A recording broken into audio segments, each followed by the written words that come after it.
turn off the music, of course. For all the Rod Stewart fans out there, I'm so sorry.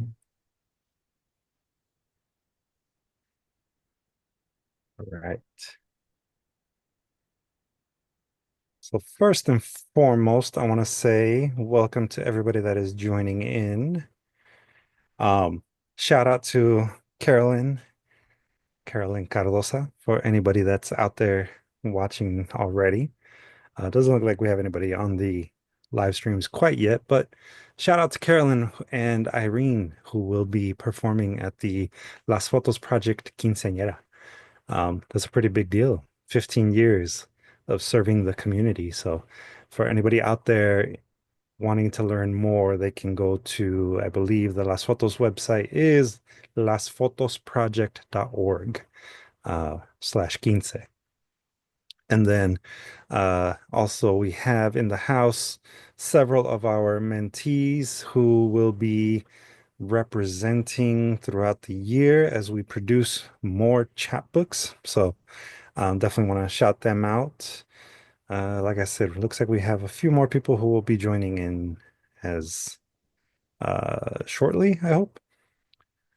But as we continue on, let's go ahead and get into tonight's lesson. So, welcome everyone. Again, we are presenting our monthly working artist seminars. These are professional development seminars, specifically tailored for the emerging artist. Those of you that are looking to expand your career and your skill set as you enter the world of the arts, whether that be as a nonprofit professional, an independent artist, and more.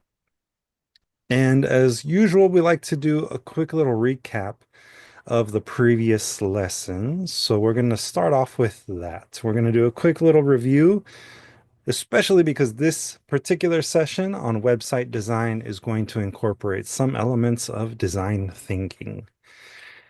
As you can see here, to just give that brief kind of definition of what design thinking is, design thinking is a process for creative problem solving.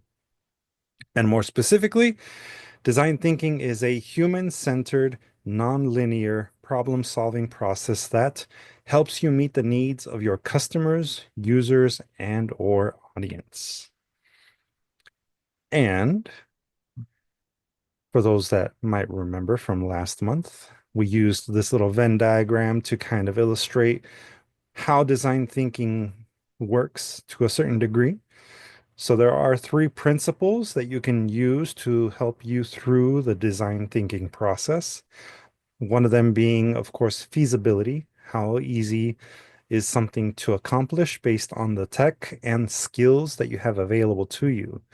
So, of course, this requires understanding your assets, your needs, plus your own skills that you have currently, and the availability of different types of tools and technology. And viability was another thing that we had discussed, viability being more resource centric. So, this is how realistic something can be accomplished based on your budget, how much time you have to dedicate to this particular project or solution that you're trying to solve or create for your audience. And it includes things like the ease of production and delivery. Sometimes those things can be challenges to having a solution for your community. And then desirability, and that's probably one of the ones that will resonate the most with people. When we look at things that we design, we usually look at them through the lens of being nice, right? Aesthetic. The thing that usually plays into that is going to be the design choices that you make. So things like color, the font, the way that you lay out your text, or even how easy it is for someone to interact with the, object or service or maybe performance that you are providing to the community. So, do we have any questions or any maybe additional comments that folks might remember from last month's professional development seminar?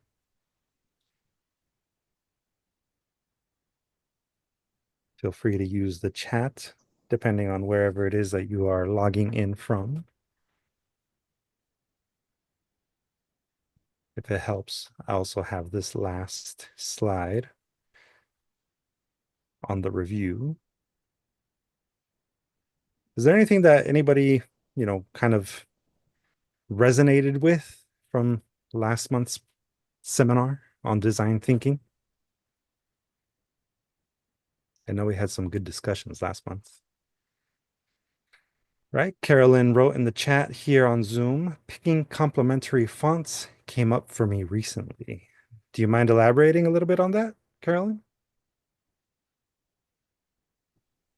Yeah, my partner and I were working on some artwork right now for new music, and we're picking out fonts, and it can be kind of daunting. There's so many fonts out there.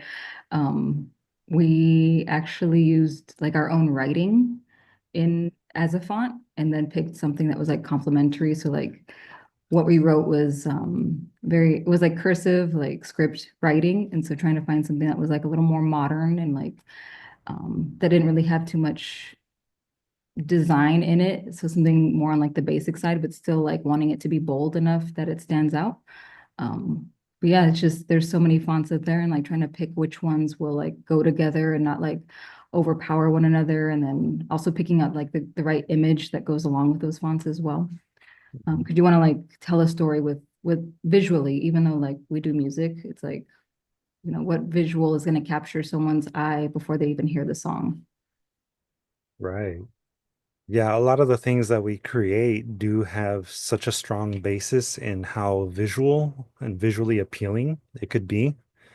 I mean, the majority of the people in the world are able to see. For the people that are, either visually impaired, hard of hearing, there's other obvious limitations to how they can interact with objects. But yeah, the visual side is always going to be one of the main things that we have to consider. And I agree with you, Carolyn. There's a lot of fonts in the world, and sometimes having something that looks more natural, more handmade, can really create a sense of connection, right? Because the story that it tells comes across as more human or human focused. So thank you for sharing that, Carolyn. Anyone else have anything that maybe came up for them in this past month since we just discussed design thinking?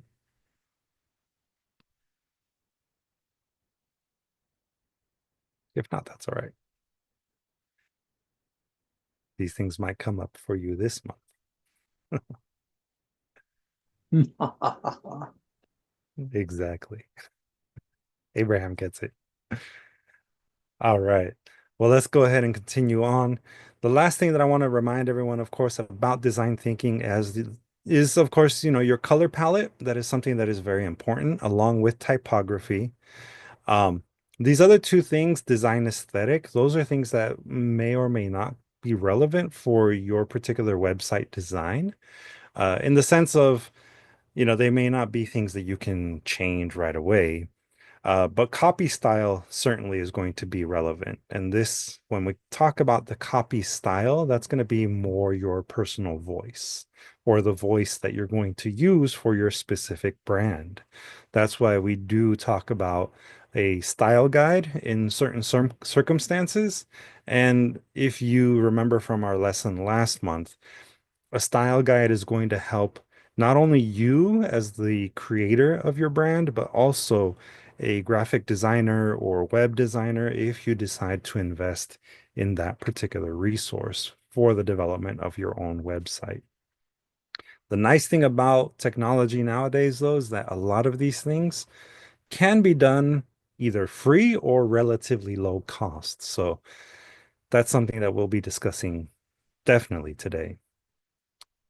Yeah, everything is done in-house. That's good if you can pull it off. And like I said, in a lot of ways, there's technologies out there that do make it that much more easier to be able to do it in-house. And as long as you're able to apply some of these design kind of approaches, I think it will result in something that is pleasing and human-centered, especially as we discuss that specific concept in design thinking. And I guess in relation to design, we have this particular quote coming from Lyndon Leader. Lyndon Leader is an American graphic designer and the recipient of over 30 prestigious design awards worldwide. He is also the creator of the FedEx logo, the world famous FedEx logo, which is considered to be one of the greatest logo designs of all time. Leader is quoted as saying, I strive for two things in design: simplicity and clarity. Great design is born of those things. What do you get from this quote? What does it say to you?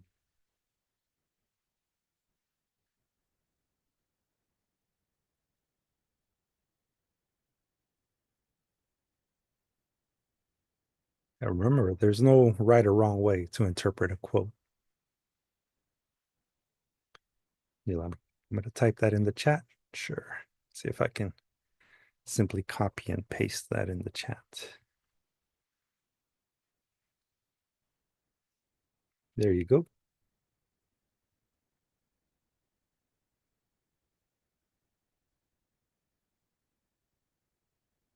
Don't overcomplicate the message of your design. Yeah, that's a good interpretation of that, Carolyn, for sure. Anyone else?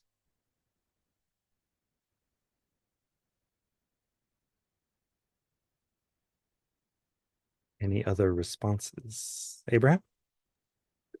I think especially when it comes to things that you're gonna look at really quickly, Mhm. like signs or covers, it's something that you have to really understand. Is like people's not gonna spend too much, especially nowadays. Yeah.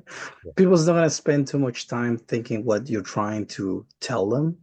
So it's better to be clear and concisive and make sure the design speaks for itself really fast. Otherwise, you're gonna lose them. That's very true.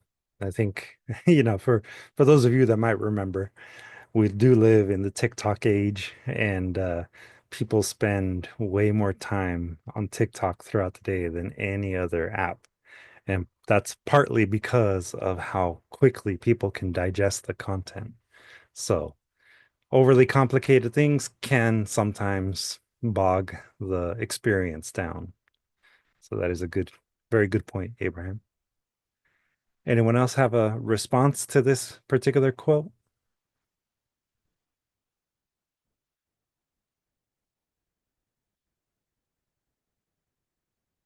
All right. Well, let's go ahead and continue on. So, here's something that I learned through my particular graphic design classes that might help you. Web Design 101 is really about just starting off with a roadmap. When you start off with a roadmap for your website, and this pretty much applies to any type of website, but you begin with a roadmap to really help you as you develop each web page. Remember, a web page is part of a larger website. And to begin, it's really important to consider the purpose before the planning. You can start by writing out the content, either on a Google Doc or even by hand. You just write down the things that you want the website to contain. But if you understand from the beginning what the purpose is, like if it's a portfolio site, then that's going to inform how you develop the content for that specific website. Portfolio sites are usually for showcasing your work as an artist, and the result is going to be getting hired or at least getting people interested in your work, right? In your content. So a portfolio site at minimum is what I would recommend all of you consider creating. Now, sometimes portfolio sites aren't enough. Sometimes it's also, you know, a good strategy to take to create what would be called an informational site. where you provide information about your work, about who you are, and other ways to connect with them that don't really have the end goal of being contacted and hired for work. An informational site might be something that is maybe more related to like a service that you are providing, and you just want it to be a sort of web presence only. This is going to require a lot less updating than, say, a portfolio site. The portfolio site is going to be, again, the most common type of website that an artist would use, whether you're a writer or a visual artist. A portfolio site is going to have you regularly updating it so that you continue to get gigs. That's the main purpose. An informational site tends to be more static. So you might update it every now and you might have it as a way for people to maybe sign up for a newsletter, but it's also not going to be something that is regularly updated. Then there's, of course, the e-commerce site. That's probably what you are most familiar with when it comes to a website. E-commerce sites are going to really focus on selling you either merchandise or services. The main goal is to go to one specific site or even, through like say social media integrations. A person can click on an object that they see on a social media post and it'll take them back to your website so that they can finish the purchasing process. That's, again, one of the more common ways in which people interact with websites, at least now. Then there's kind of like an all-purpose website, which might incorporate elements of all of these. All-purpose websites are also very common. There's no right or wrong way to approach, building a website for, multiple purposes.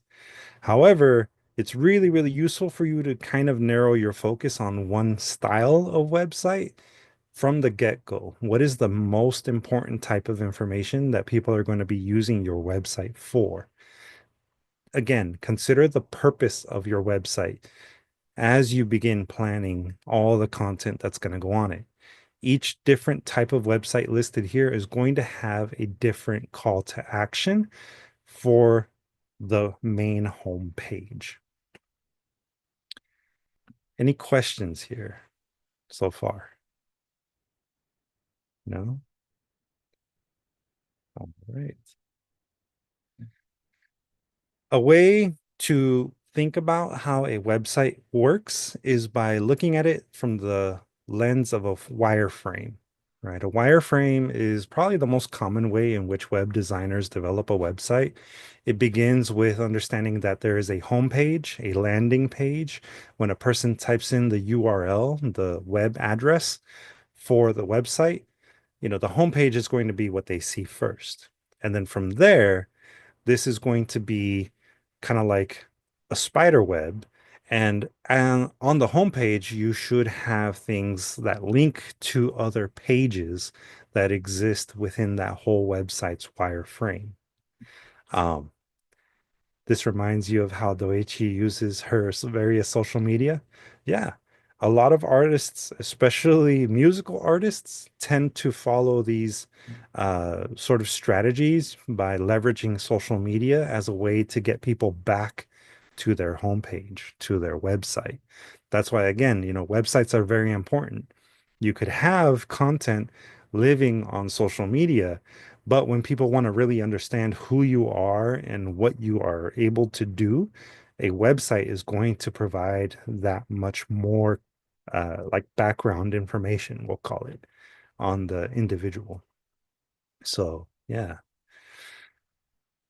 Now, the way that I have this visual set up is really showing you, what would be the primary purpose for an individual page, right? So that's why we have primary at the top.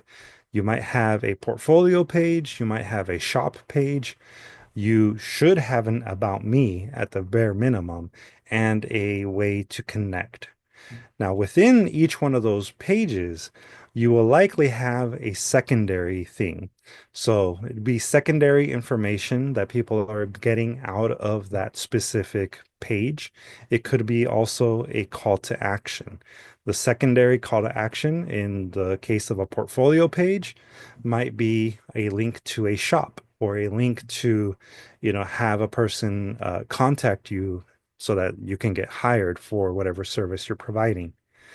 Sometimes there might be a tertiary purpose for a web page, which could be maybe, signing up for a newsletter, or, something like that.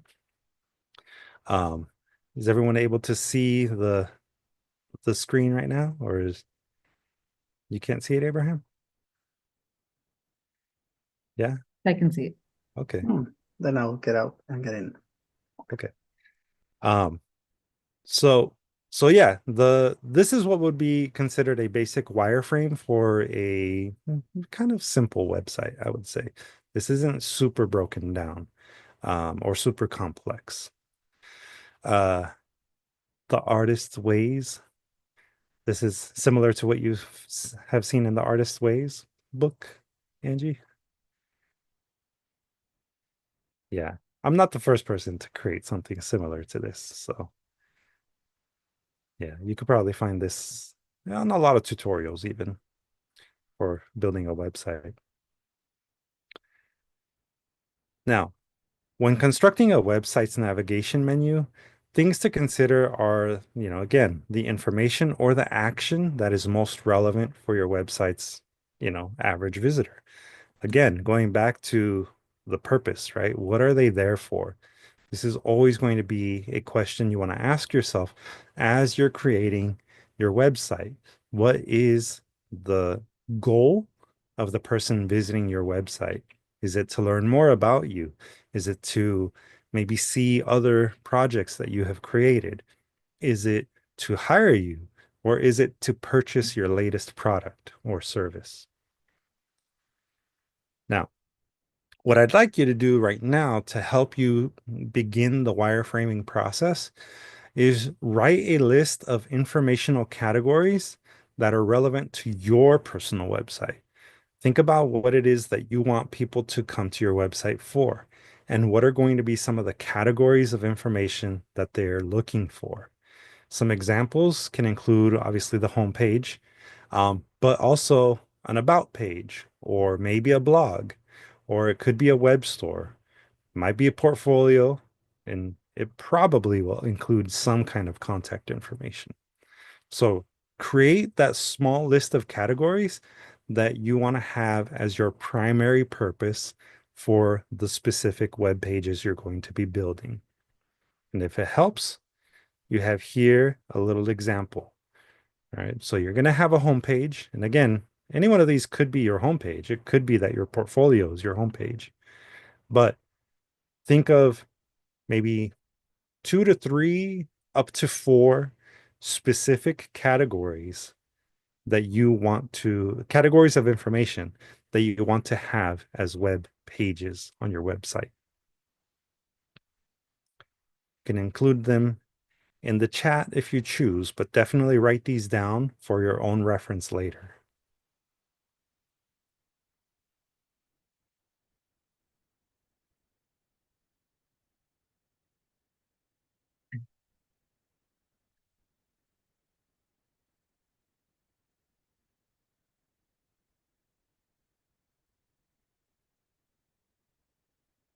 Does anyone have any questions as you're working?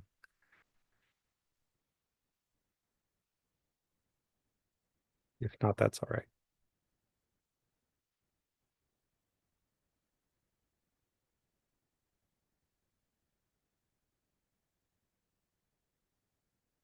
I'll give y'all like another 2 minutes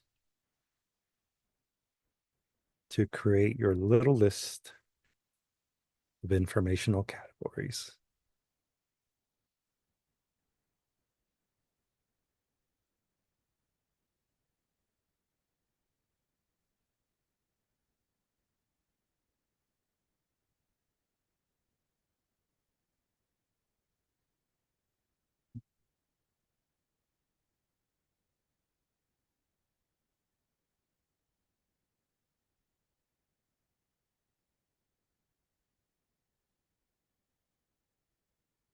Just out of curiosity, I know you already have your website, Abraham, but do you mind sharing what the categories are in the main menu of your website? Well, I can actually show you a couple things. Hold on. Mind stop sharing this?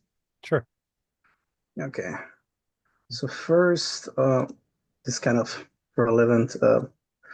This is when I was taking web design classes. So this is kind of all the projects have. Well, project will look like from the scratch. And then we'll open this, and it has basically a thing you click. Hopefully I can, if not, I'll have to stop and open what I just did. And this is kind of a simple version of my first attempt of making a website. Unfortunately, I lost the more advanced version of this. Let's see if I can open it. Here you go. So as you can see, it has like an intro logo part. It's almost a GIF that I created. And then it's just kind of the where we're saying wireframing, just bio, portfolio, different things, right? That we'll put in there. And then I think has contact. Yeah, contact over here. Mhm. And some like if you want to have videos or subscriptions, that sometimes you get big, you can get sponsor of things like that. I was thinking of putting that here. And so another thing when you're making your website, this is kind of you control you. This is kind of how it looks when you're actually coding the thing. Just a lot of different text that if you miss like a little dot or a little slash, it will mess everything up. Yeah. Another thing when you're making your website, well, this is when you create it like from scratch. As people will use their tablets, their phones, and in this case, my big computer screen. So the format's gonna change. So the good thing when you get a website that creates already the templates, you don't have to do too much of that unless you really have like a lot of moving parts that you want to change in different devices like phones and tablets. And this is what the other website that I have looks like. Hold on a second. Mm-hmm.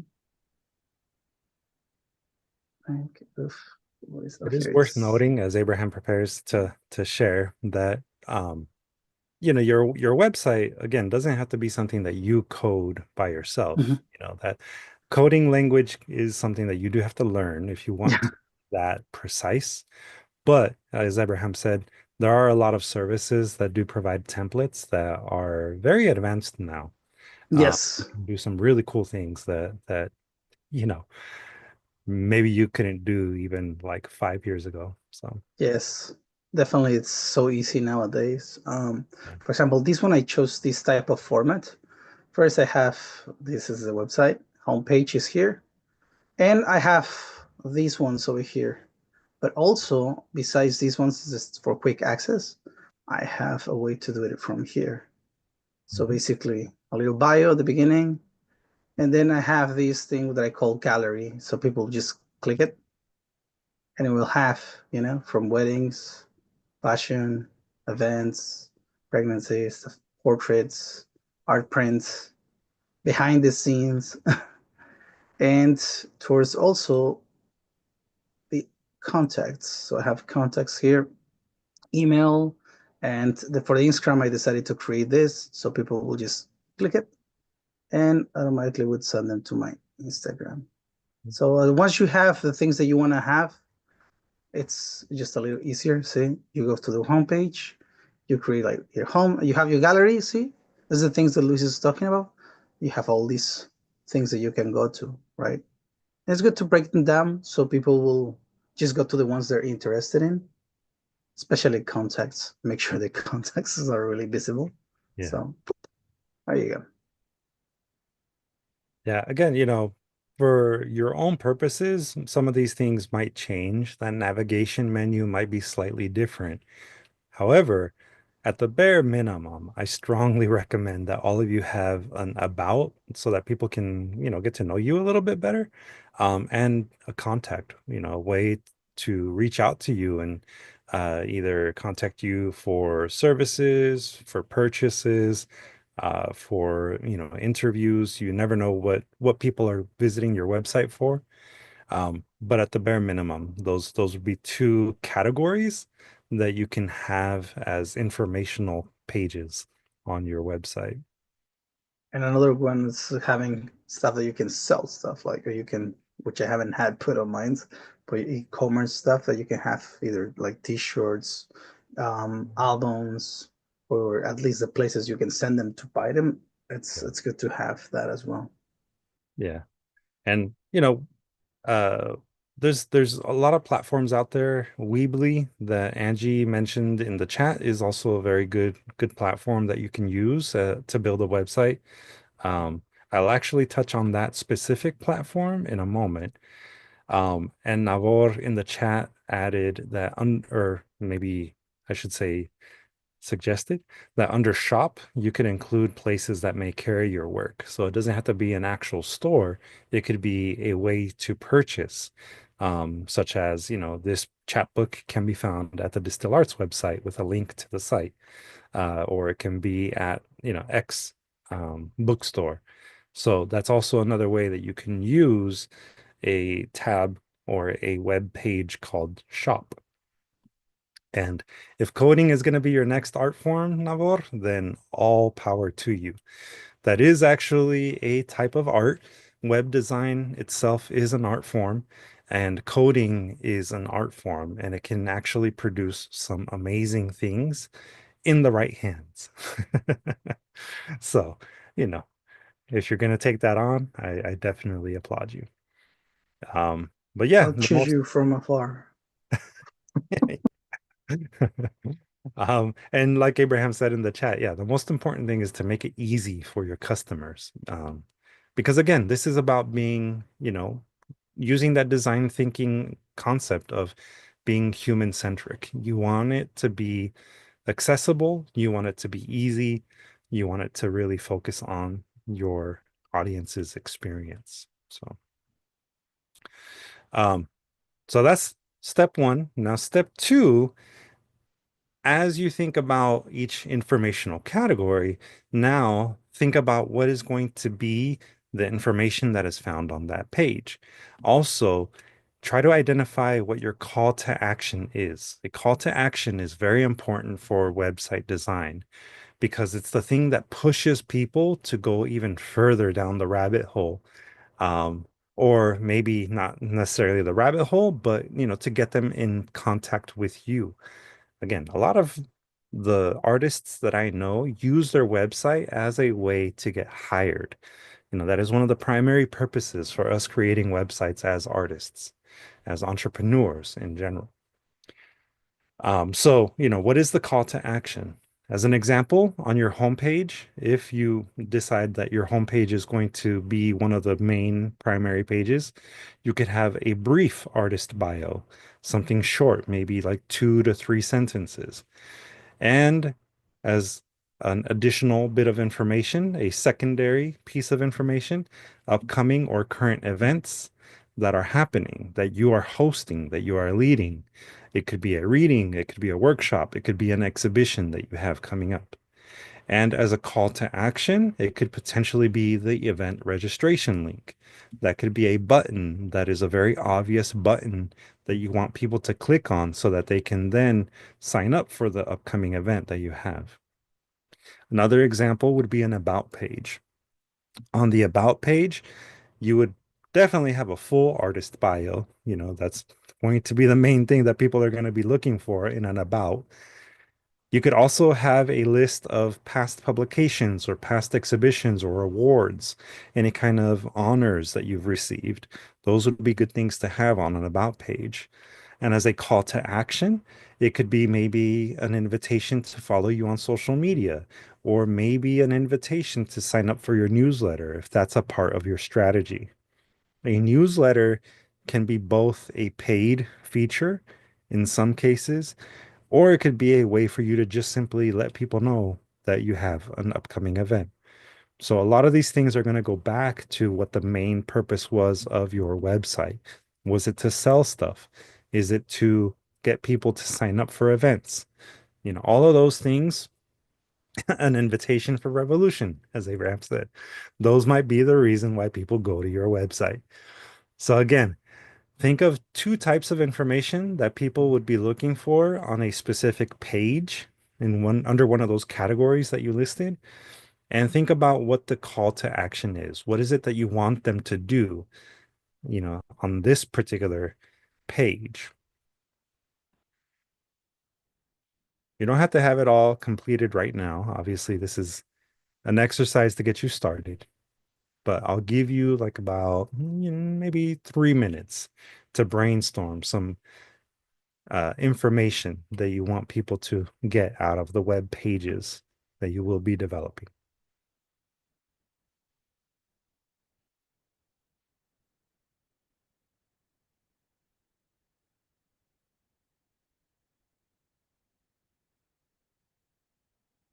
By the way, Navor in the chat added that some websites have passwords and it encourages people to sign up to or to subscribe for emails, newsletters, that kind of thing. That's not necessarily a bad thing.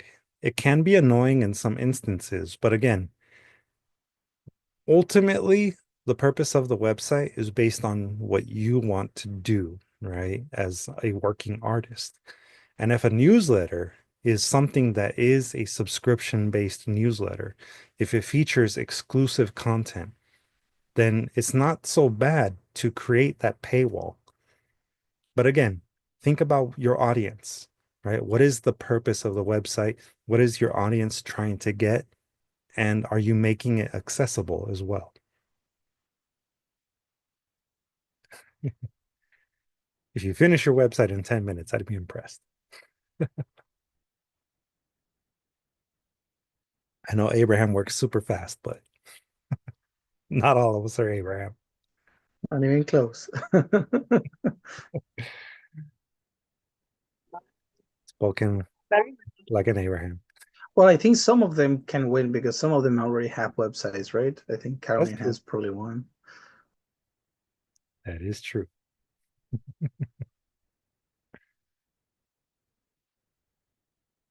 Does anyone have any questions, by the way, as you're working on this?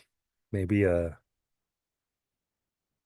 maybe like I don't know, an idea of something that they would want to have on a website that they would like to share.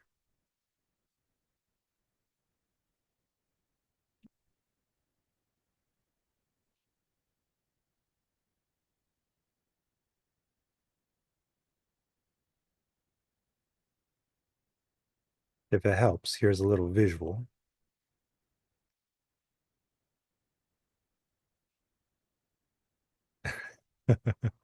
I agree with you, Carolyn. Sometimes it is easier to work on someone else's website than your own. But still, it's good practice. And like I said, if you need a little visual to help you think about how you might categorize your information, here we have a slightly more completed wireframe example. And this is different from the first one that I showed you. So again, there's a page category, right? So if it's portfolio, the information that people hopefully will gain, the primary piece of information would be perhaps the gallery of recent case studies or projects. If you're like a graphic designer, you would refer to your photos of your work as case studies. But if it's a recent painting or if it's I don't know, a collection of musical tracks, you can potentially have them listed as like a link to a SoundCloud or some sort of virtual player. Um, if it's photography, in the case of Abraham, it might be, the gallery of wedding shots that he's done, right? And then the call to action as part of that portfolio page would be, a link to the connect page or a link to the, specific email address that he uses to collect basically, gigs. If you're going to have a shop page, if you're going to go into the e-commerce things, that would obviously be merchandise and services that you're selling. And then the call to action would be what we call a purchase pipeline. So, the add to cart and then the checkout and all of those things.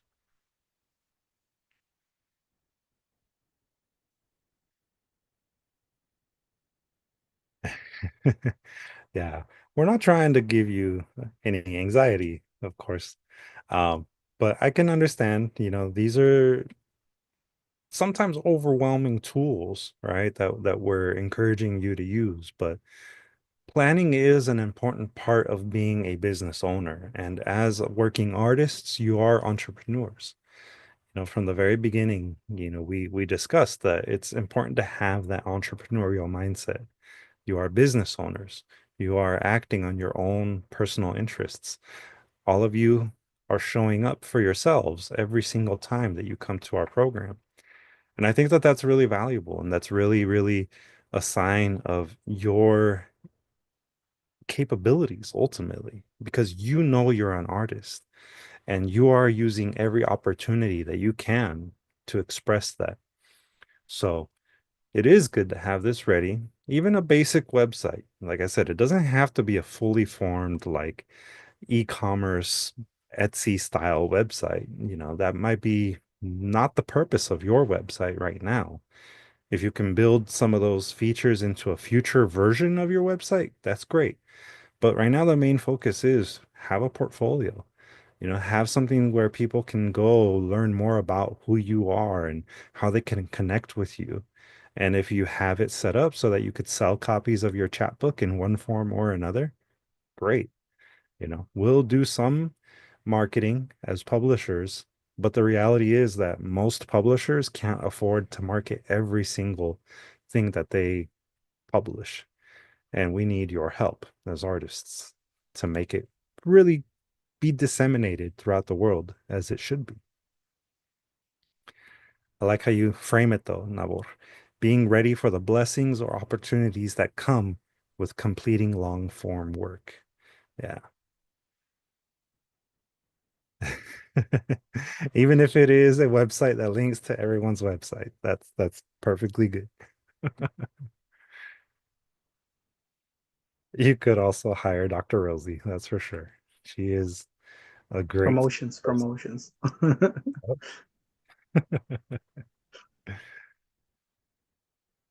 Does anyone have any questions or anything they'd like to share up to this point?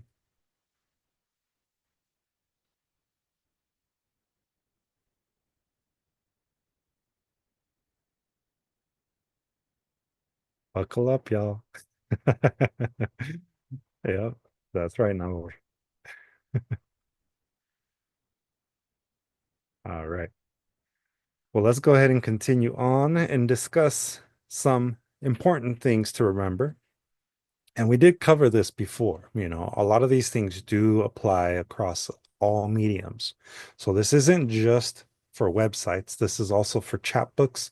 This is also for zines, your business card, really anything that you create for the purpose of, marketing your work, from print to web, all of these things are going to apply. Visual hierarchy, because the majority of us, like we said at the very beginning, do interact with the world through our eyes. Visual hierarchy is very, very important. It's about leading the movement of your audience's eyes across designs.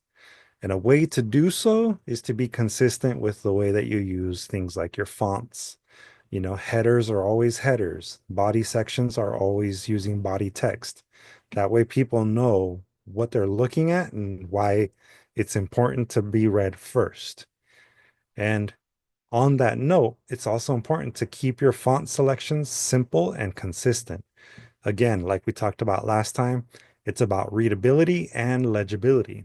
You can have every now and then a nice little fancy font, but don't make that font part of the body text. If that body text is all fancy fonts, if it's all script, it's going to be difficult to read. But consistency is very, very important, especially when it comes to visual hierarchy. There's a reason why there's a larger bullet compared to the smaller bullet in this particular case, right? Also, the color palette is very important. Softer colors usually will have a, kind of more inviting tone to them. Palettes that are very, very colorful, maybe more than two or three colors, that can be a little bit much, and it might make your visual hierarchy be thrown off. So try to pick complementary colors and use no more than three, I would say. You can get away with two. Three is probably good to have as like, a specific color for a call to action, like the red on a button, or on a link. Those might help to distinguish them as calls to action, right? And if you're going to be creating graphics, remember that curvilinear elements hit differently than rectilinear elements. Curves tend to be softer, they tend to imply motion, and they tend to be more inviting. Straight lines and hard edges, they invoke this feeling of sharpness, but they also invoke the concept of stability and in some cases even formalness, right? Formality. So if your particular brand is going to position itself as like a very stable brand, you may want to use things that are more rectilinear, squares, rectangles, that kind of thing. So, and again, this does apply across all forms, right? It's not just websites, it's also print, but we are focused today on websites. It's also useful to plan ahead, at least enough so that you understand, where kind of the hidden fees are. These are not all of the web hosting platforms out there, but a web hosting platform that works for you is going to be very important, especially when we start looking at how you're going to start a website. And it does come down to its purpose, right? The most common ones that I have come across or that I see marketed the most would be things like Squarespace and Shopify. These two are the ones that you're going to see always talked about on social media. Typically, if you're a fan of YouTube, your favorite YouTuber probably has been sponsored by Squarespace or Shopify. But there's also things like WordPress, which has been around for a very, very long time, is a very well-established platform. And then, of course, there's Square, which is my personal favorite. You know, Part of the reason why I like to talk about Square is because it's obviously an e-commerce platform, but Square also, allows you to do both in-person and web-based payments. And it integrates with a number of websites, either through widgets that allow you to place items that you're selling onto another website, such as a WordPress site or a Squarespace site. You can always add those widgets and then people use Square to process the payment. But Square also offers website templates, and you get a free website if you sign up for Square. It also doesn't hurt that Square, if you sign up using our affiliate link, it does give you a discount on the credit card processing for up to, I believe it's 3 months or a certain amount of money, depending on which comes first. So, that's always really nice. Plus, Distill Arts also gets a small reduction in the fees for credit card processing for a certain amount of time. But the sort of planning ahead thing that we've discussed about before in business planning and that kind of thing, Square has really helped, at least in my experience, developing Distill Arts, and my own personal graphic design and photography and writing business. Like those side gigs have benefited a lot from the expandability of Square. So not only does Square offer free basic sites, but you can always upgrade it. So you get more functionality out of your website later at obviously a cost, but still. Square also provides you with free inventory management and social media sales. So you can integrate with things like Facebook, Instagram, TikTok, and Google, I believe. Those are also different ways in which you can sell using Square and Square alone. They also, for a paid fee, provide email and text message marketing tools, as well as things like a loyalty rewards program. So if you are the kind of person that is going to be selling things at a lower cost and, have regular return customers, that might be a beneficial thing for you. They also offer checking and savings accounts, which are free. Um, just like any other bank, there are certain things that you want to consider before using any bank. But it is actually a feature that Square offers, and also payroll services if you pay for that particular kind of product, I guess you could say, that service that Square offers. And if you at some point decide that you need help and you're going to hire someone to work with you, you may as well have all of that integration in a platform that is very reliable. And then there's also a lot of other app integrations. So it does integrate with things like MailChimp. If you're going to use a second or third party um, like marketing platform, it integrates with that. It integrates with Zapier, all sorts of other services, including QuickBooks. So when it comes to fees, the most basic plan, and this is essentially a free plan through Square. You only are charged for every time that a person makes a purchase.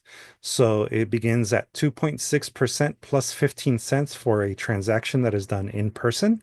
And you also get a free credit card reader when you sign up for an account with Square.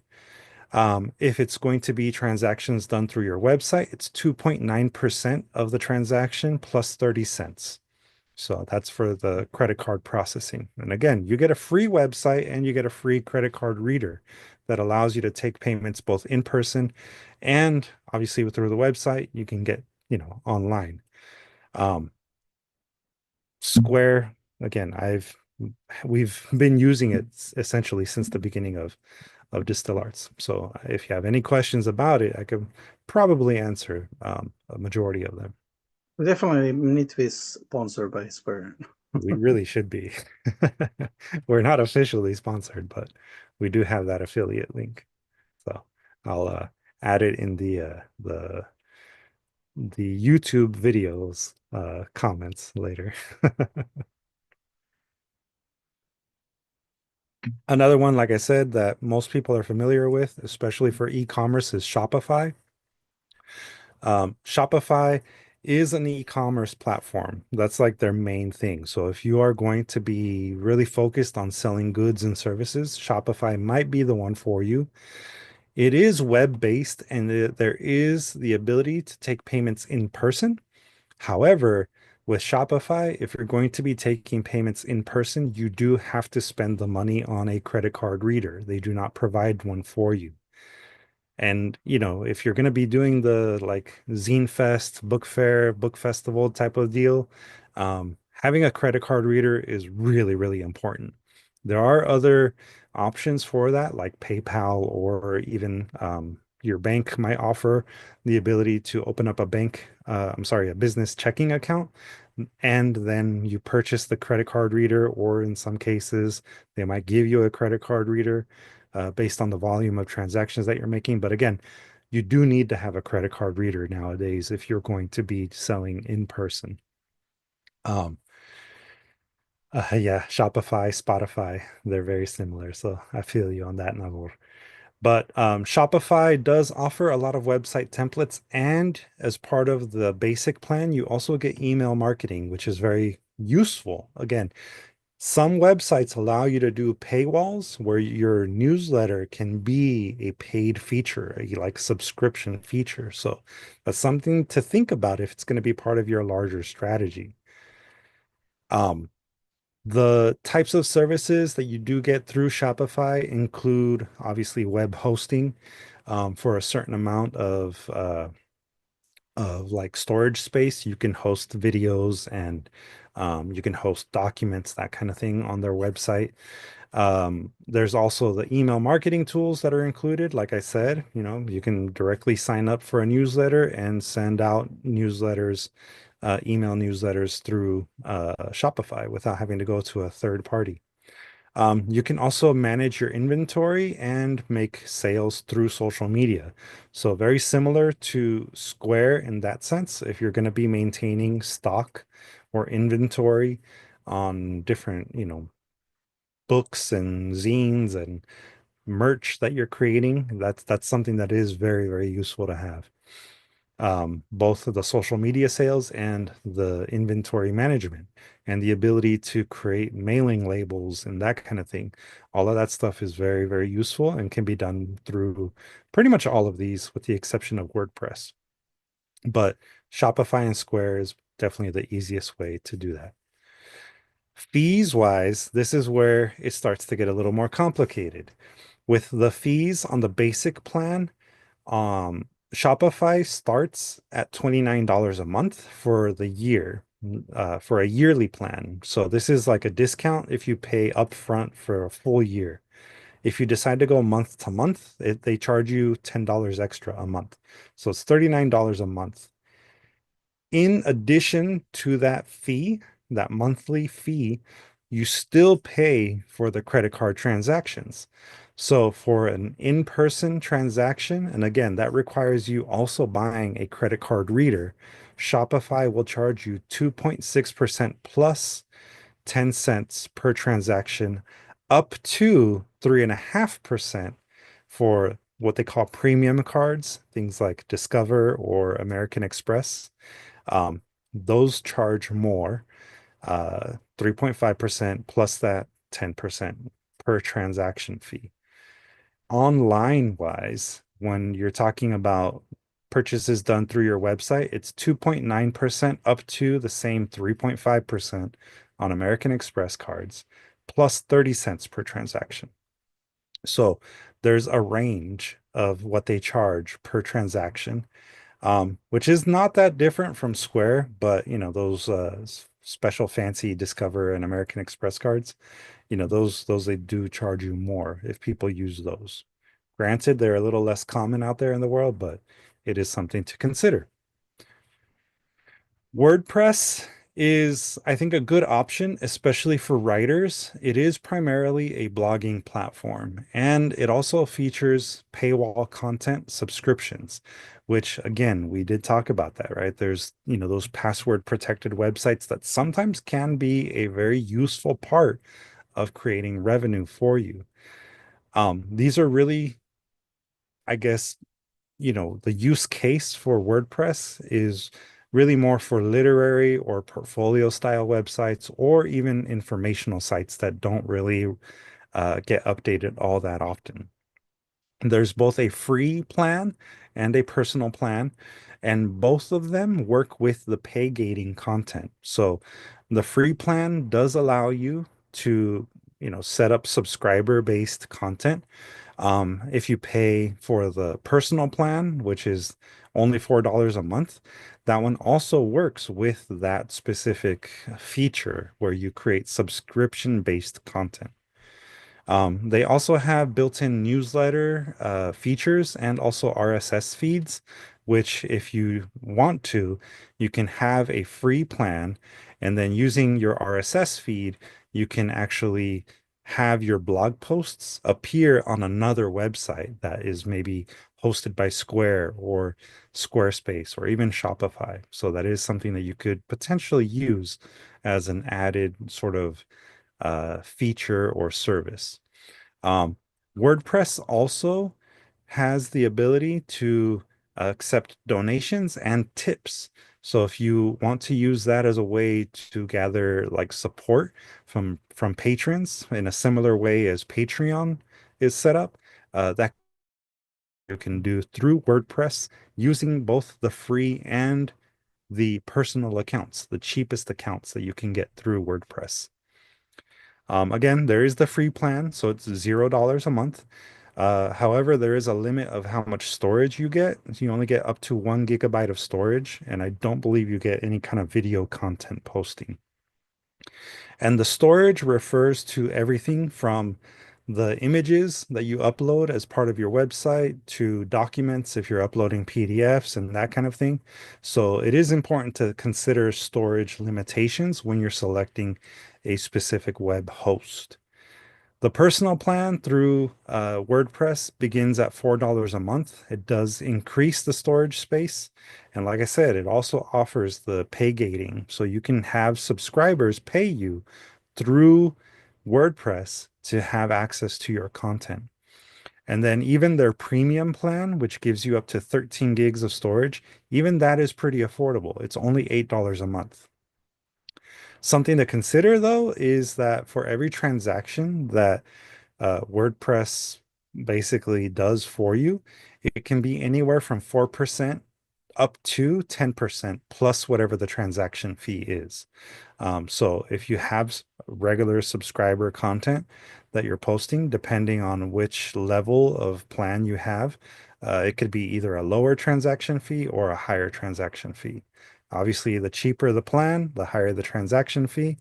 The more you pay for the plan, the lower your transaction fee becomes. But again, this is not including other credit card transaction fees, which I could not find through their website. The one nice thing though about paying the $8 a month, if you go with the premium plan, is that you can integrate your website with PayPal and people can pay you through PayPal. So there you only are charged the PayPal transaction fees, which are very similar to what we've already seen through Square and Shopify. Now, the one that I would say nearly all content creators are at some point sponsored by, Squarespace. This one is a very, very versatile website platform. I do have to give them credit. They give you some amazing templates. And there is also the ability to take payments in person because they have integration with Square. I couldn't find it on their website to confirm this, but I remember many years ago, and again, I've been using Square since the beginning of Distill Arts, since 2012. And several years ago, I remember receiving an email from Square saying that they either acquired or are part owner of Squarespace.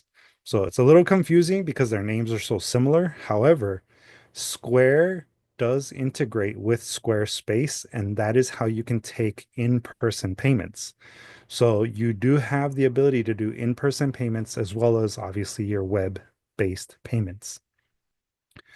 Um, in addition to that, though, of course, Squarespace offers the web hosting. They also offer those paywalls for digital content and membership. So you can sell things like digital zines. You can create your subscriber content and have that specific paywall that people can, you know, I guess, benefit from.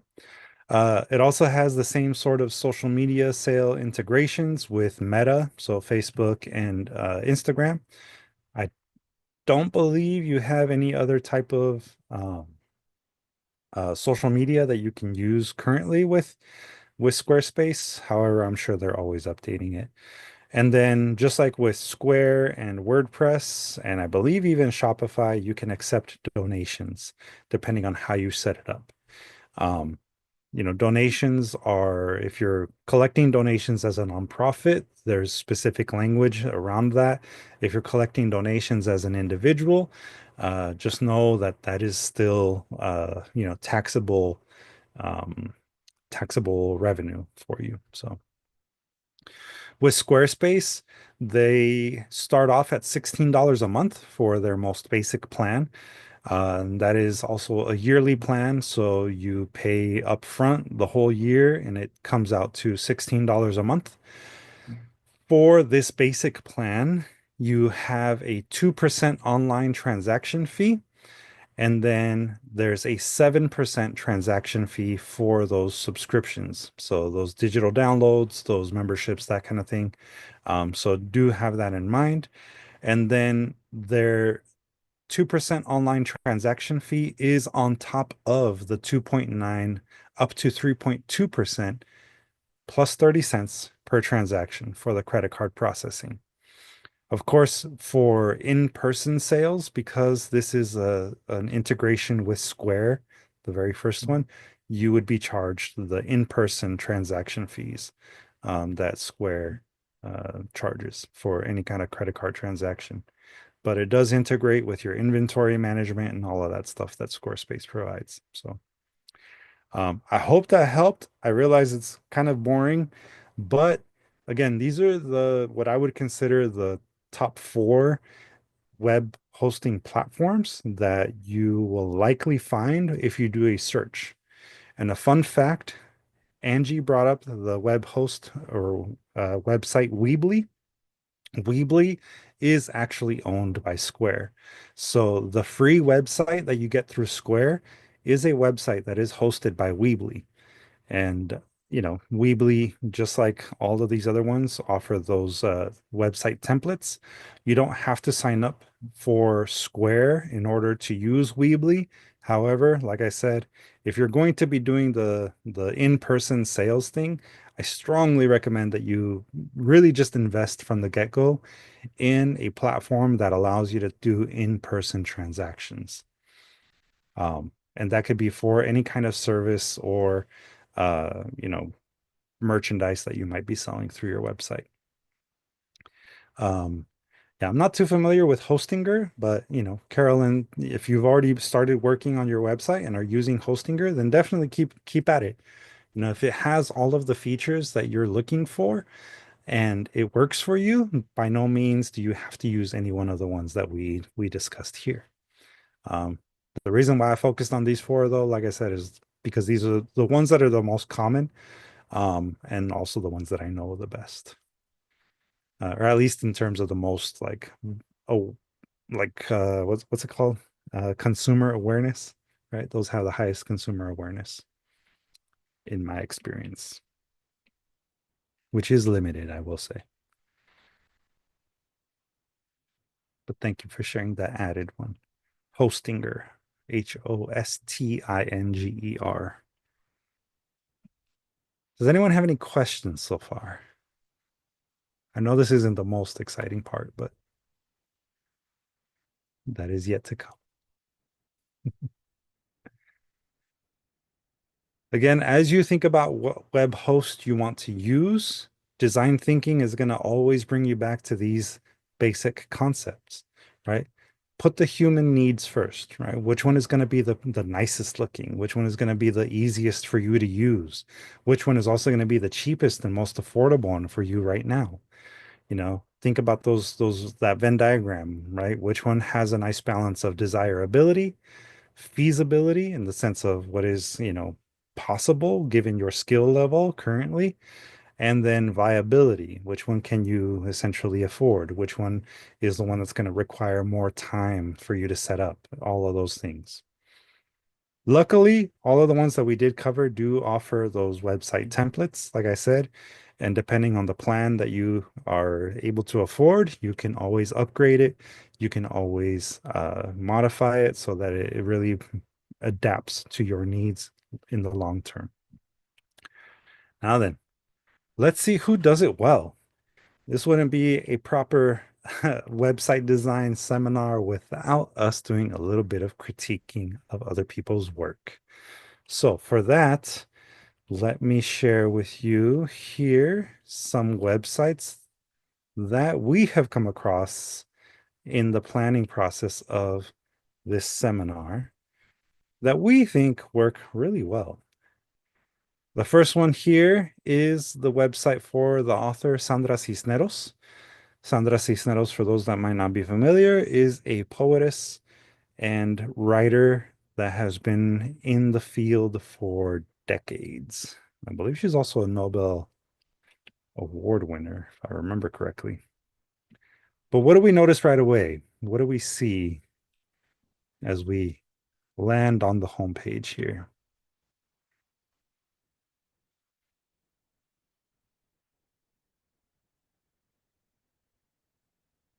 We have obviously lots of photos. That's right. Thank you, Julie. And descriptions. Definitely.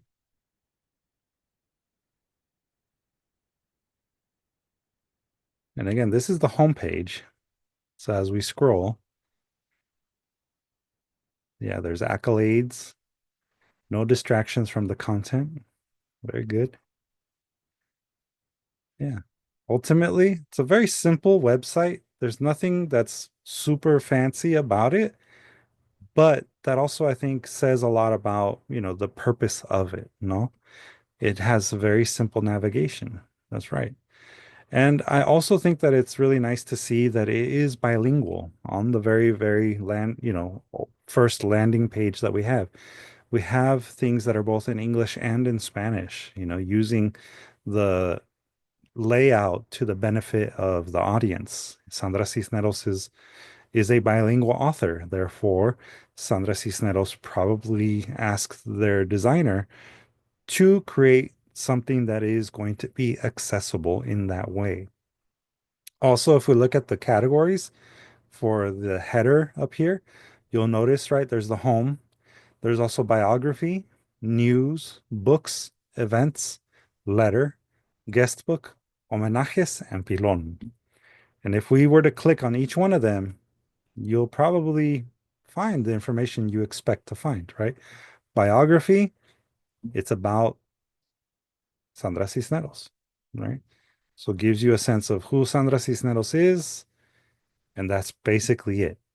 Under news, things that have happened in recent times, right? The paper book version of her book is being announced.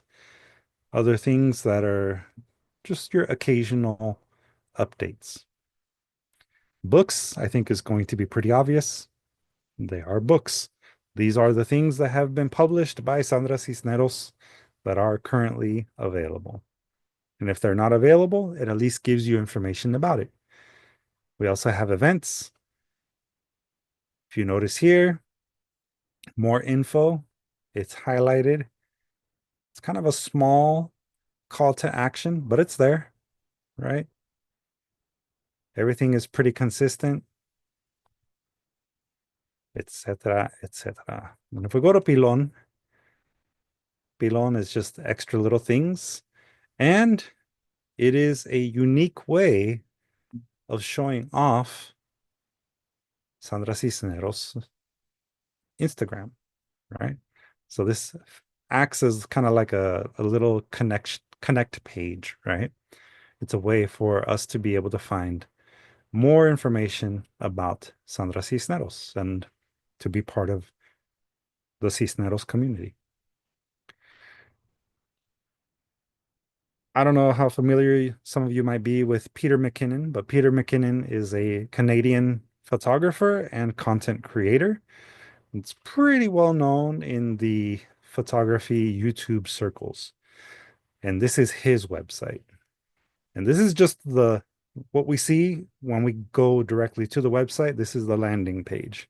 What do we notice here on this particular home page? What are some things that stand out to you?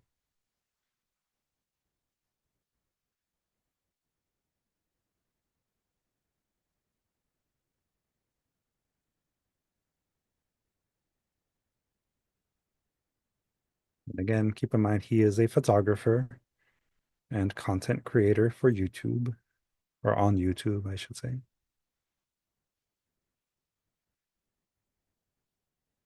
Remember, we were saying about digital content and paywalls. Here you have a perfect example of how that might work for a visual artist. There are offerings. Thank you, Navor. Motion graphics. Again, another digital download. And then YouTube. Right, so a connection or direct link to his YouTube channel. And as a call to action, aside from the clicking, right, you see here you have the distinct color. You also have at the very bottom, sign up for his newsletter.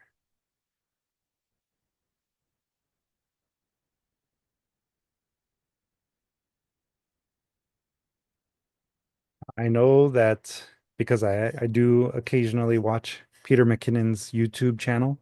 I know that this website was created using Squarespace. So if you are interested or curious about that, this is at least one example of how Squarespace can be used. Yes, Abraham? It's interesting that the first website we saw with Cisneros, Mhm.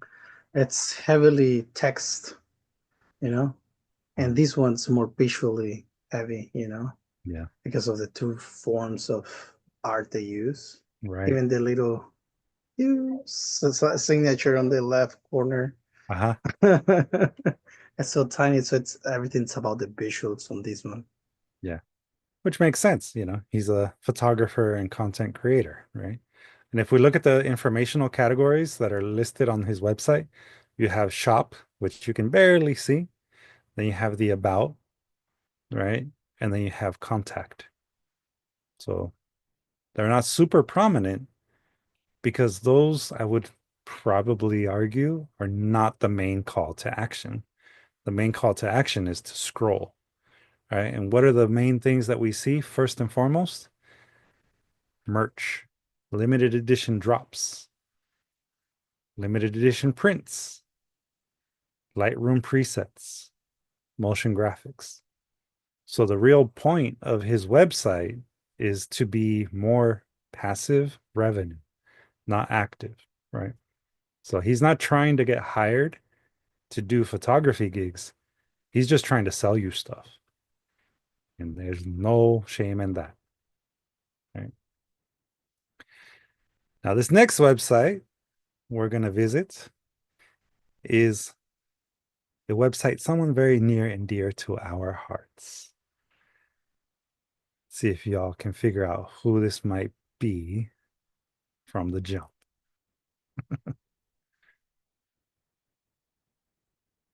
Yeah, it's a celeb, someone that we have actually in the house. And it is proudly powered by Weebly. So we have here a nice little blog page, right? And then if we click on photo album, we have a collection of photos, very nice, neatly organized in sets, in batches. Notice the selection of photos as well, right? I do have to give our creator here credit in that the photo selection is deliberate. It's not just every single photo that was taken in this time period. So that is part of the preparation process, right, for a website. We have an about page, which, if you still haven't figured it out, this is Angie's website. I'm glad that this is your favorite, Carolyn. Yeah, this is Angie's website. So this is our very own Angie Sylvia's website. And like Angie said earlier in the chat, the about page is nothing serious right now, right? Angie has created a simple website that at least showcases Angie's interests and does give us some insight into who Angie is, right?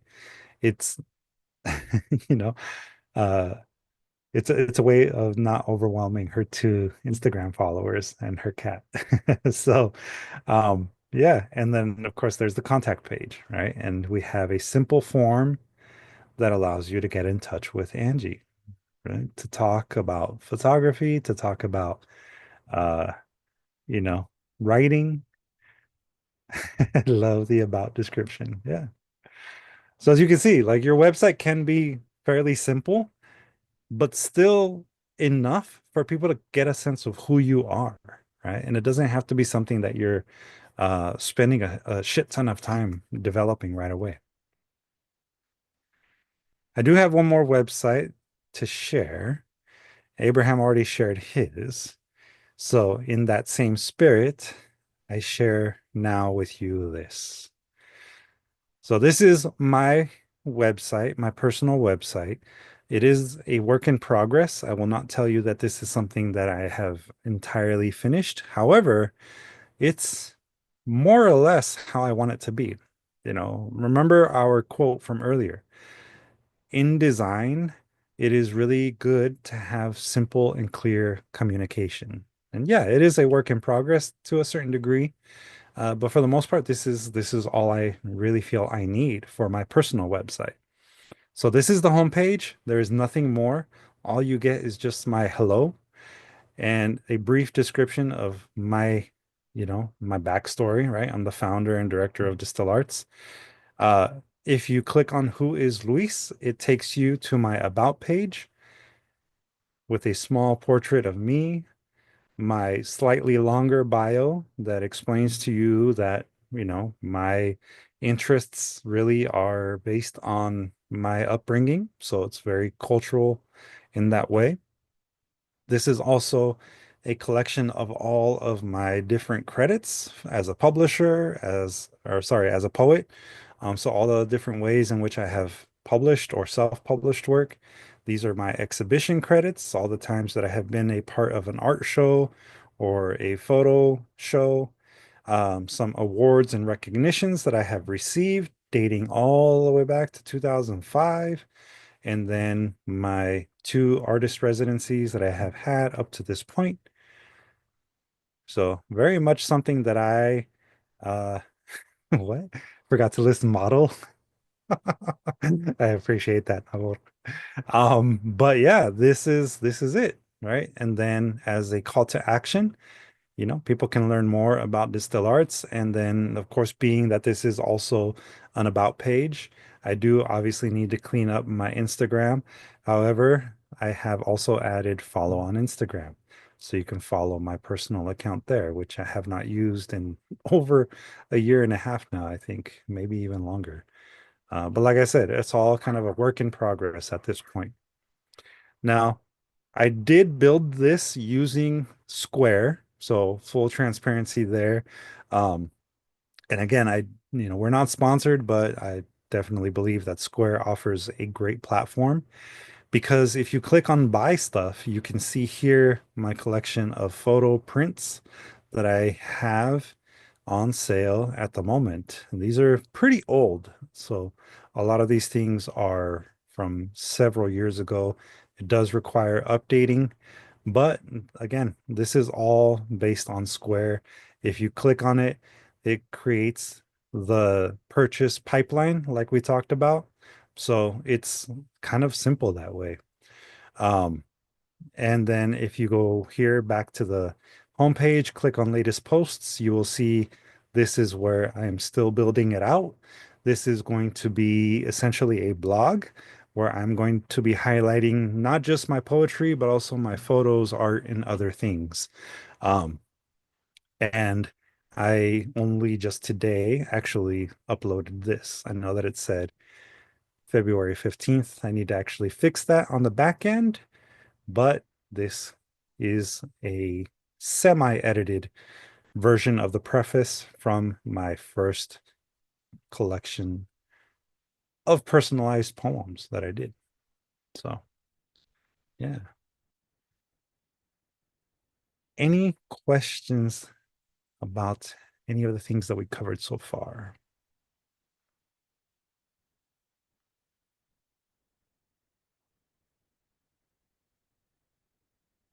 We have gone over a little bit on time. I was going to show you the back end of the Square website. However, before I try to do that, I do want to give y'all the homework assignment for anybody that needs to log out early. Um, and again, this is kind of going to be a work in progress. I don't expect y'all to have this done in the next couple of weeks or anything, but really think about the design thinking principles that we've covered up to this point and reflect on what makes your art appealing to your audience. Use that as a kind of a starting point as you develop your website. And as you do so, start thinking about what kind of colors and what sort of web-friendly fonts you might want to use. Um, Ones that really reflect your brand's personality. And if it helps create that style guide that we had talked about, think about how those things can maybe translate over to other things like flyers, um, business cards, postcards, whatever other marketing material you might end up using. And then if you are ready to start creating either a logo or some of your marketing material, you can use either Adobe Express or Canva or any of the listed website web hosting platforms that we talked about today. And you can start crafting your designs, whether that be your web page, again, your logos, even social media posts. This is really now about using all of the tools that we've discussed over the last several months to start creating your web presence as a working artist. Again, as entrepreneurs, as artists, you are essentially promoting your businesses through whatever your online presence might be.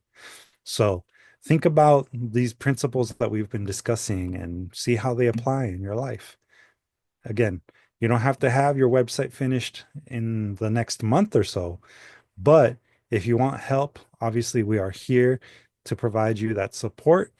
And if you do have a website that you actually finish within the next month, we'd love to see it and maybe even show it off to the rest of the world. So for anybody watching on the YouTube or our Instagram Live, you can also find out more about Distill Arts by visiting distillarts.org. You can also follow us on social media using @DSTLArts. And then our direct email addresses are here if you have any questions about any of the information we covered today. So with that, I'll go ahead and stop sharing. And again, if anyone has any questions, you're more than welcome to ask. If you feel overwhelmed at the moment, that's fine. Uh, Abraham will be offering his office hours tomorrow, so you can ask questions of Abraham tomorrow. You can also reach out directly to me, and I'm more than happy to answer questions as well. But yeah, any questions? Do let Abraham know if you will be attending his office hours tomorrow, though, please.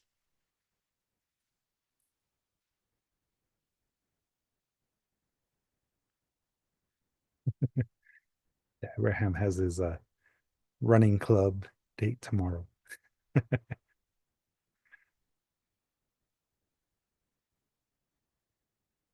right. Well, if there are no questions, then I think we'll go ahead and end it there.